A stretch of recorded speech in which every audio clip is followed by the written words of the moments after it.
Hello, ladies and gentlemen. Good morning, good afternoon, good evening, depending on where you are this moment. This is Okute from Okute's Corner, bringing to us this very early morning broadcast of Saturday. Today happens to be the 28th of the month of January, in the year of 2023.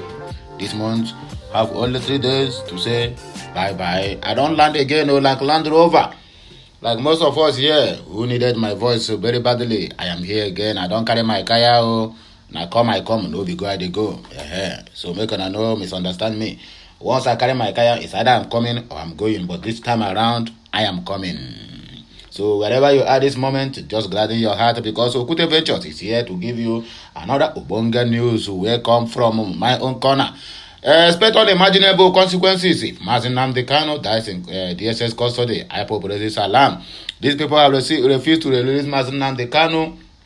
In other words, starving him of everything, both food and medicine. Imagine giving him meal twice a day. We're not talking about meal, we're talking about agege bready, morning and evening. Can you imagine that?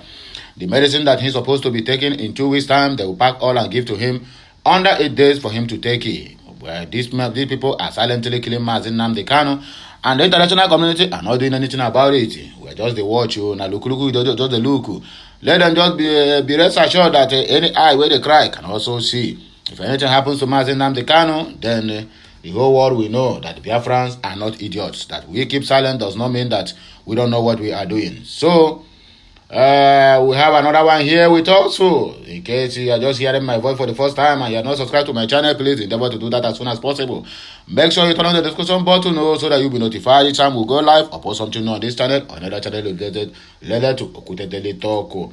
According to Alhaji Sowore, he said IPOB's Nnamdi Kanu will be released soon. According to Alhaji Sowore, coming from his own side. So, we are hoping that this will also hence the spirit of the IPOBs and those ones who supported what we are doing for the Republic of Biafra. 2023, according to Abaribe, said election will hold in Southeast. Abaribe laments. Nobody said election will not hold those. I don't know where you get this your information. People have been dying every day. Soludo's head discloses reason governor called for Nnamdi Kanu's release. That people have been dying in DSS custody every day.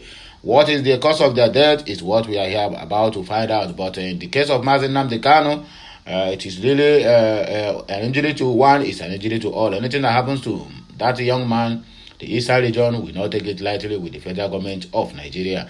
Go and get your PVC. People refuse to. Traders without PVC denied access into Alaba market.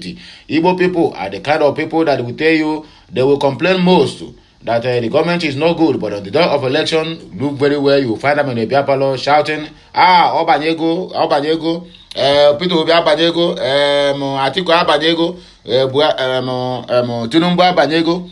But go to get their PVC and vote. No, they will not. But they will complain that they have been the most marginalized and the most brutalized people when it comes to police brutality. But go and get your PVC. They will just be staying one place and they are shouting, Obanyego, Obanyego. Who they banye? When you cannot get your PVC and vote. So tell me how the person want to banye. Their market now have been locked up. Go and get your PVC. If you don't have PVC, no access into the market for you. As simple as that. Most of them don't even go to register for that PVC. That's an Igbo man for you. But complainant, they will be the first to complain. I beg, let us carry our kaya. They go to another section of this news. The judicial magic, another one don't happen, just like as it happened in Imo State, whereby the last later become the first. Now they don't do judicial magic for Osun State. Shehu Sani, remember this Shehu Sani, we been the something for Kanu, Abu Kaduna. He don't come there to a tribunal. Sasa Deleke, that is the dancing minister as Osun State governor. Che, yene mena Igbo, Abina na Nigeria. Deji Adeyande reveals what can restore Adeleke's victory as Osun governor. Deji, okay then, we are coming. For scarcity, Muhammadu Buhari, they have given him 78 hours ultimatum before mass protest begins. So, do the needful. Otherwise, your country will not be at peace. 2023, according to Muhammadu Buhari, the governor, Abi, the president of the Federal Republic of Nigeria, Abi Fulani Republic of Nigeria, according to the English interpretation, he said, I have done my best for this country. Buhari laments. So let us take our news this very, very morning. The indigenous people of Biafra, which is IPOB, has warned that unimaginable consequences should be expected should its leader, Mazi Nnamdi Kanu Okechukwu, dies in custody of the Department of State Security Service, according to the IPOB leader. The separatist group has come out to allege that its leader, Kanu, is slowly being poisoned to death by the DSS. According to the group, Kanu had allegedly complained of intestinal disorder, which, according to him, is generating odor from his mouth when he lies down. Nigerian news report that this is even as its leader is being fed twice a day on bread and water, without medication for the treatment of his ailments, while in DSS 23 confinement facility in Abuja. IPOB also claimed that Kanu is dying through a silent and systematic process of gradual starvation, adding that this is a clandestine plan to eliminate him through poisoning, drug abuse, and food starvation. The group, in a statement on Friday issued by its media and publicity secretary, Emma Powerful, alleged also that Kanu claims that DSS hasn't allowed him access to his doctor since second week of December. The group therefore warned that should anything happen to its leader in custody, unimaginable consequences should be expected because Kanu is being poisoned. The IPOB advanced that the secret police want to eliminate Mazi Nnamdi Kanu up through a silent and systematic process of gradual starvation of giving him only bread and water twice a day and drug abuse by providing him insufficient medication for his known ailments while in their solitary confinement facility in Abuja. Kanu has complained very sadly that he is dying slowly. He's also complained bitterly that the DSS has subjected him to drug abuse as medication required for 2 weeks are provided for only 8 days. God have mercy. He complained that he hasn't been allowed to see any doctor since the second week of December of 2022, and DSS has refused to take him to the doctor in spite of his deteriorating health. He said he feels his internal organs are badly affected, yet the DSS have refused to take him to a hospital. He also complained bitterly about pain and sound in his left ear, where he was tortured in Kenya before being extraordinarily renditioned back to Nigeria. Our leader complained that if he lies down, whatever he ate comes out from his mouth. He also said his intestines are bringing odors from his mouth. He said he is afraid he may not survive it, but God Almighty, will help him to survive it, according to Emma Powerful. He also complained about poor feeding, which is worsening his health.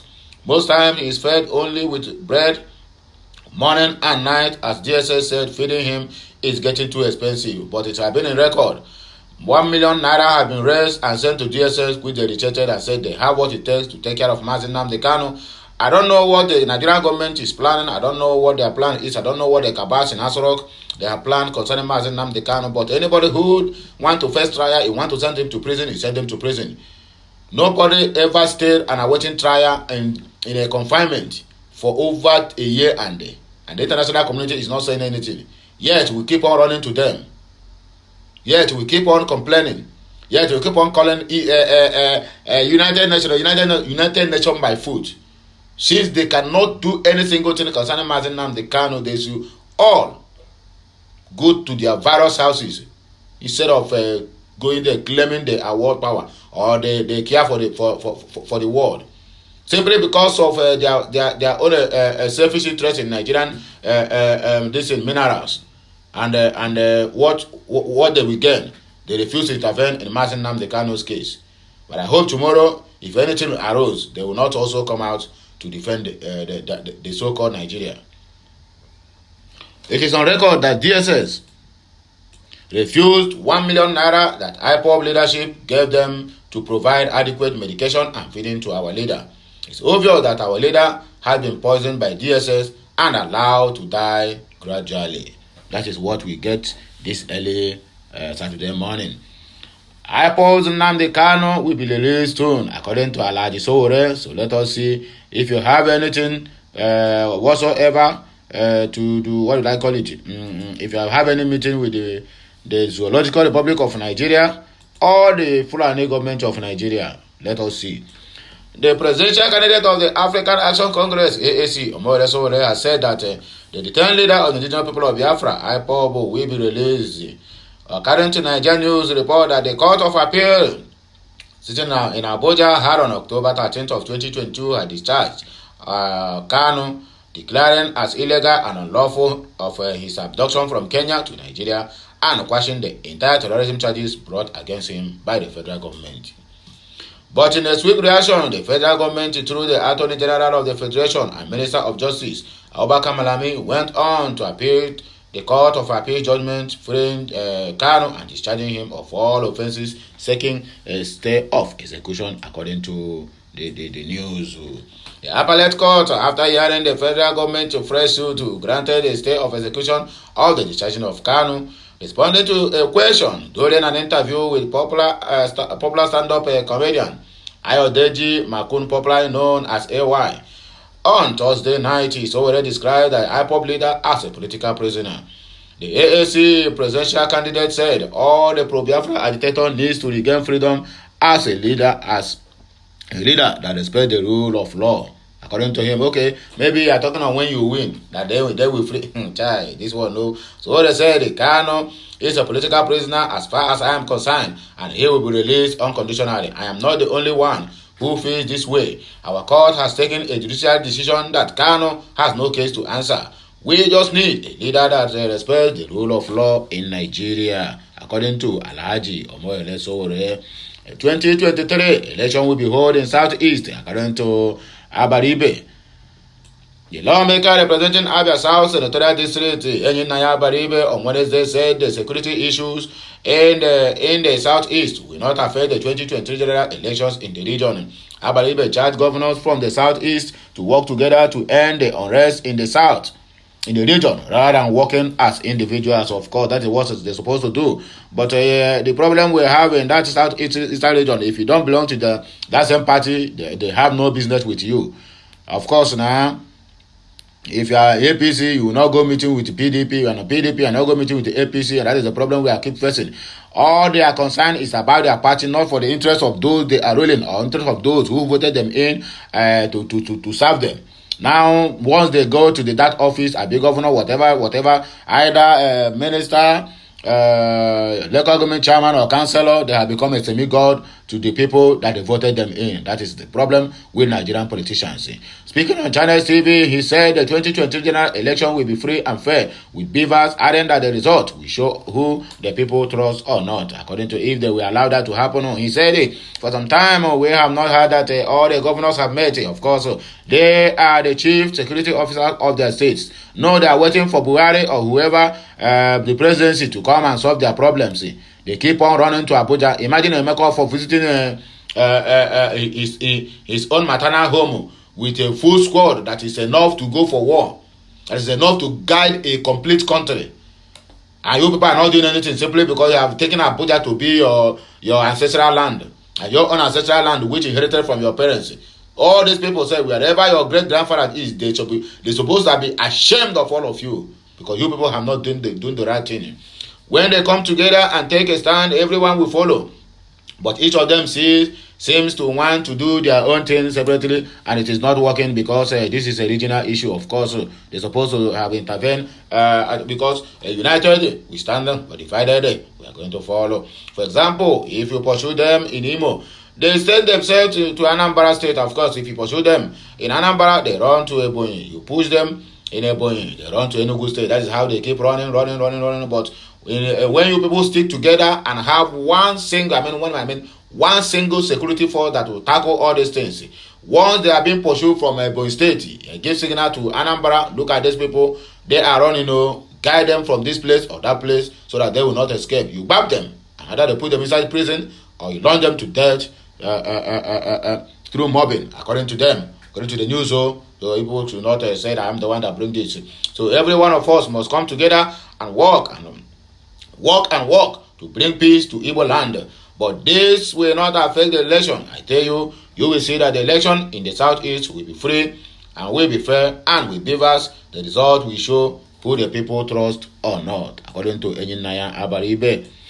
Abaribe claimed that the external forces are responsible for insecurity in the southeast with the aim of stopping people from exercising their franchise freely and fair.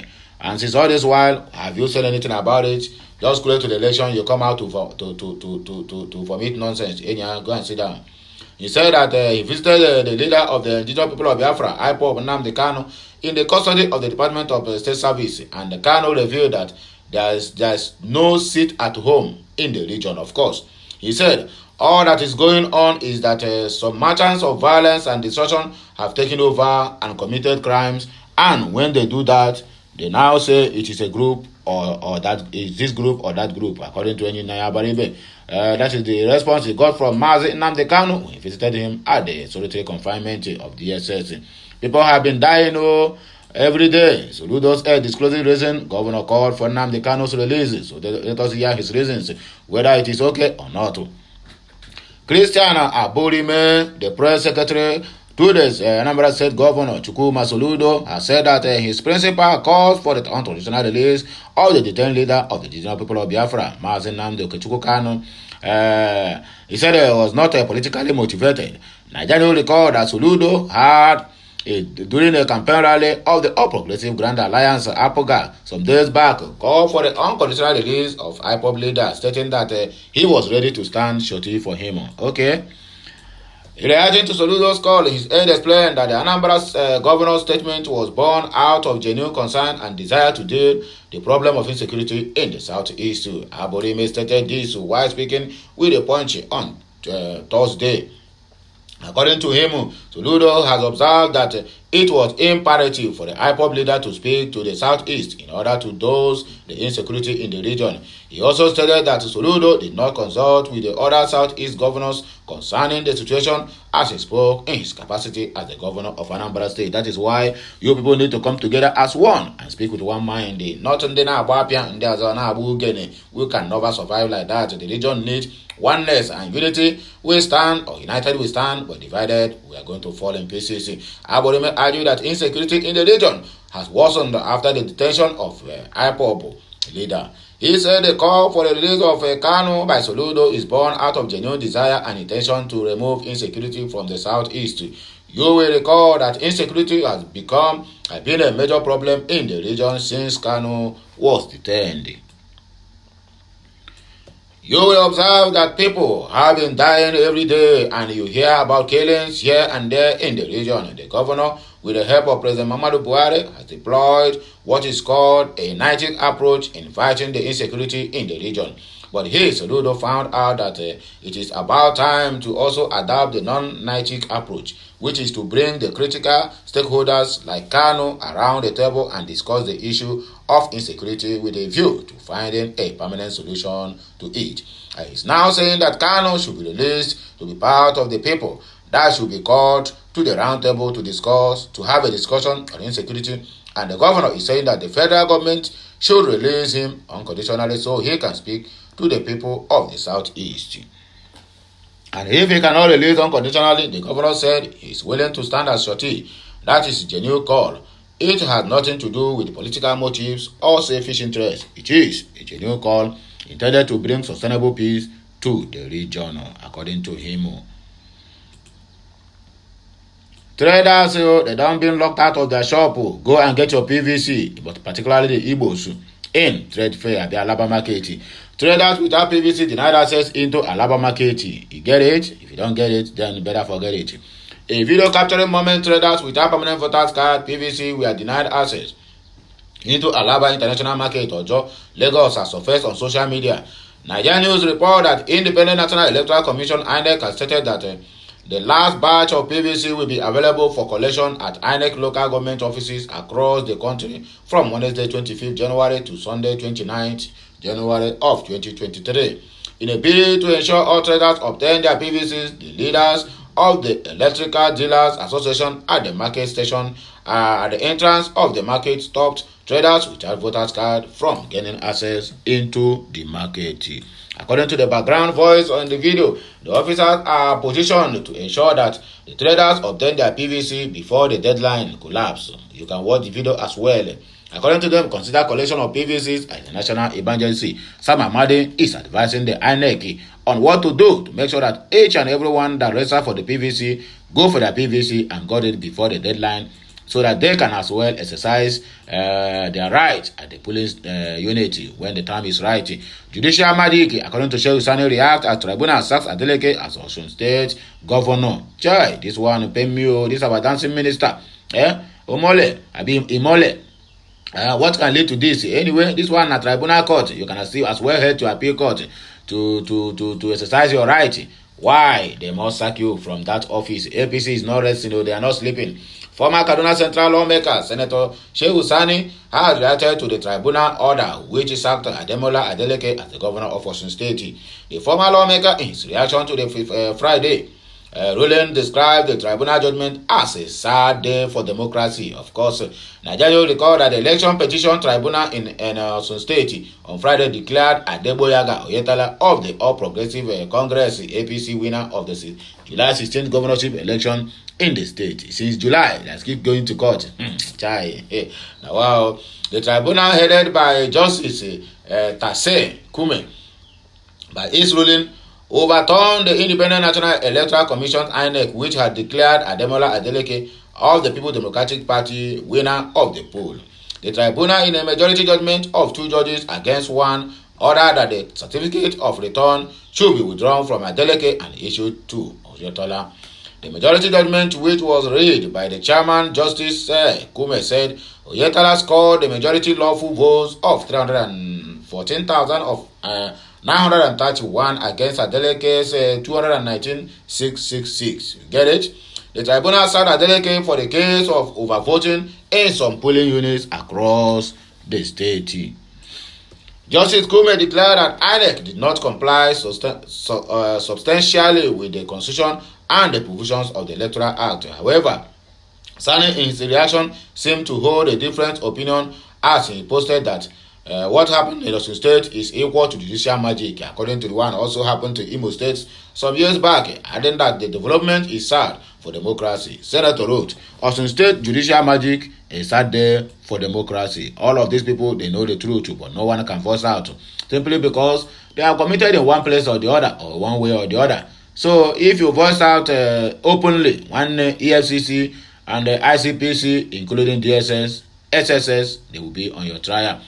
Deji Adeyanju reveals what can restore Adeleke's victory as Osun State governor. So let us hear this activist. Well, despite the fact that it's a controversial one at that, social political activist Deji Adeyanju had reacted to the tribunal ruling which sacked the People's Democratic Party PDP candidate Ademola Adeleke, our dancing minister, as governor of Osun State. Nigeria News report that Adeyanju, in a series of tweets, avowed that only the victory of the PDP presidential candidate Atiku Abubakar in the February election can restore Adeleke as governor. Okay. Okay now. Well, I know they finish it. According to him, Adeleke clearly won the Osun gubernatorial election amid the vote buying of the ruling All Progressive Congress APC, and his victory is about to be stolen at gunpoint by the judiciary. He said that the APC presidential candidate Bola Ahmed Tinubu and chieftains of the party are determined to take Osun State through the tribunal, and they have done that already. Adeyanju wrote, an election Adeleke won before our very own eyes, despite all the vote buying unleashed by APC in Osun, is about to be stolen at gunpoint by the judiciary. I just wonder, for made in courtroom democracies, of course, Tinubu and his people are so determined to take Osun through the tribunal, whether through bending the law or any other means.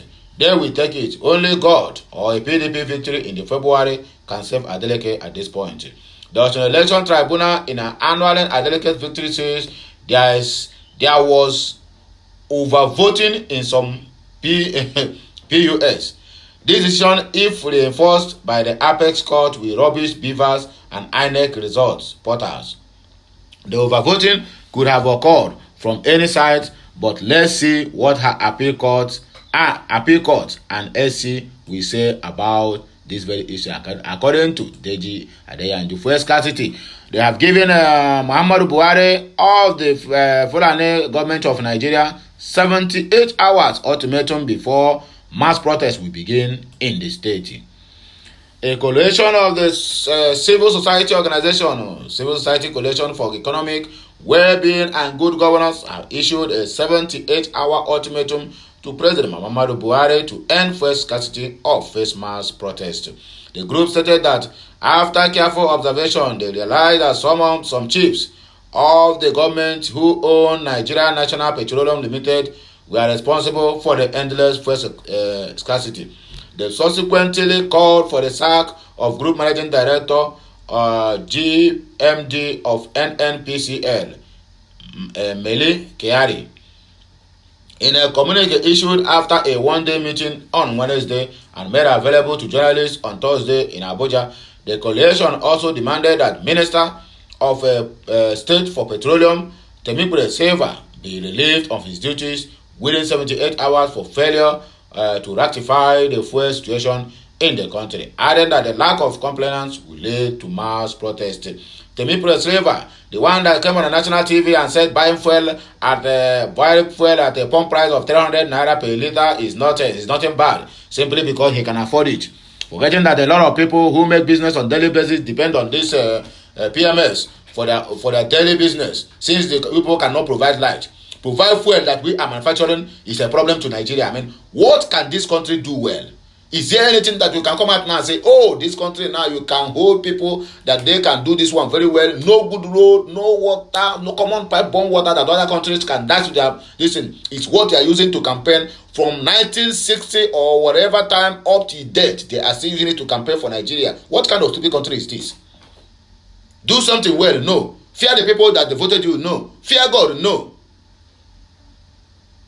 A minister for petroleum came out openly and said that buying fuel pump price of 300 naira is nothing bad, that he can buy it, he cannot even complain, simply because you have immunity. All these things, even fuel, you don't even buy fuel. With a card, anywhere you go, they will just give you full tank with your entourage. And you keep on making this silly statement. And Nigerians out there, with their short memory, everybody just keep on doing what they're not supposed to do. Going out there, having a sleepless night simply because they want to watch BB Nigeria. Look at what their governments are doing. The communique raised in part the coalition, which comprises of 34 organizations, have their leaders represented at the meeting. The coalition noted with sadness difficulty being faced by the citizens occasioned by endless fuel scarcity, despite promise by the President Muhammadu Buhari administration to tackle the ugly situation and resolve as follows. That the coalition issues a 78-hour ultimatum for the federal government to end fuel scarcity by ensuring sufficient premium motor spirit, PMS, and gasoline at all retail outlets across the country. That the coalition called on President Muhammadu Buhari to sack the group managing director of Nigeria National Petroleum Limited, NNPL, Mr. Mele Abakari, within 78 hours. That the Minister of State for Petroleum, Temipure Silva, be sacked within 78 hours. And the coalition reasonably believe that both officials have failed in their statutory responsibilities, thus leading to untold hardship on Nigerians. That failure on the part of the federal government to take prompt action and put measures in place for availability of fuel and subsequent disappearance of queues. The coalition will mobilize citizens from 36 states of the Federation and Federal Capital Territory to occupy the NNPL towers in the Central Business District, Abuja, in protest. So we gave you the last year, but not the least. According to President Bubu, he said, I have done my best for this country, but your best is not enough. This is a confessional statement. In other words, you have accepted failure. Well, we thank you for accepting the failure. Many people will fail, but they will not even accept. But the problem we are having here with you is that your spokesperson, they keep on labeling you white, even when you are red and black. This is very, very bad. President Muhammadu Buhari of the Federal Republic of Nigeria, Biafrans government of Nigeria, has said he has done his best to serve the country and hopes he will be remembered positively for his achievement while in office. My dear, nobody will remember you. The only prayer everybody keep praying now, man, Muhammad Buhari never happened to you in your lifetime again. So you have not done anything. Please go. We expect yourself to end your term by this time now. Just end it. Say I'm tired. You go back to your Daura. Buhari, who is on a 2-day visit to Katsina State, said this on Thursday during the inauguration of some projects embarked on by Governor Aminu Masari-led administration. In a statement released by his spokesperson Femi Adesina, the president hoped that history will be kind to him and his administration after his tenure. Only if you can give us free and fair elections, we can remember you. But as for achievement, my dear, you failed woefully. The Nigerian leader also commended the Katsina State government for its developmental efforts. In which area? Let us see. He said, I have done my best and I hope history will be kind to me. Governors or leadership, as I have emphasized on many occasions, is an enormous responsibility, embodying trust and requires sacrifice so that the community of the people that entrusted the leader with that burden can, in both short and long terms, stand to benefit from the uprightness of the leadership, according to him. In November of 2022, I received a letter from the governor of Katsina State inviting me to pay a state visit to commission projects executed by his administration. I was confident in giving my consent to their request, according to President Muhammadu Buhari. Firstly, I noticed that the governor's letter had already earmarked many projects that are beyond commissioning for a state visit, spanning only 2 days. And secondly, I was impressed by the transparency implied by the manner that which of the projects was associated with its cost of execution. I am under the impression that the governor is using this occasion to announce his silent achievements, many of which were unknown till today, according to President Muhammadu Buhari. Earlier today, it was my pleasure to commission Kofa Kaura underpass, Kofa Kaura waterworks, revenue houses, meteorological institute, Dama rice mill, as well as upgraded Katsina General Hospital. I am happy with the infrastructural development efforts in Katsina State, particularly when one compared the recorded achievement with the position of the state as a rural state, with a short history of a little over 3 decades of existence, according to Hemo. Tomorrow, I look forward to commissioning the Dei Dangu Road, Musawa General Hospital, Sandamu Buru Badan, Babamutumu Road, and Gurujiwa Kakaku Road. Indeed, infrastructure is the substructure upon which societal growth and development are predicted. It is the realization of this that the federal government makes infrastructural presence an irrevocable reality, thus enticing foreign investors and motivating the local elements. While all the achievements recorded in Katsina State under the leadership of Executive Governor are important, the education sector has really embodied my belief that our society is in a state to enjoy the transformation in the near future, because when education permits the life of members and then the propensity to experience growth and development is very high, according to him. Buhari also spoke on the need for ensuring good economic relations with neighboring countries, adding that the Kanu Katsina Maradi rail line was designed for that purpose. If you want to enjoy peace and harmony, you must be very friendly with your neighbor. That is why when I came into office, I started visiting all the neighboring countries, he said. That is Muhammadu Buhari. So my good people, the Nigerians, the ones who love Biafrans, the one who stand with Biafrans, the one who also stand with Nnamdi Kanu or Simon Ekpa, whichever way you choose to exercise your fundamental human rights, I respect you and I respect your courage and I respect your stand. Because no one is going to force anyone on any country that he or she do not accept to live or to belong to. So my good people, this is where we are ending this broadcast to. I want to carry my kaya now. Going to another news, but that one will be later on. You will hear my voice. But for this one now, this is where we are going to carry our kaya. We don't do waka now. So if you are not subscribed to my channel, endeavor to do that anytime soon. If you have not gotten your PVC, please make sure you go and get your PVC. Go and exercise your right at the polling unit, because your vote counts. Anyone that tells you your vote does not count don't want the best for you or for the country. So I am going now. God bless you all who listens to me, who supports me, and who subscribe to my channel and views it. May the Almighty Chukwuka, the Father, the Son, and of the Holy Spirit bless you all and guide you in all your ramifications. I don't waka out. My kaya is on my head. I'm going. Bye for now. Okay, Messiano.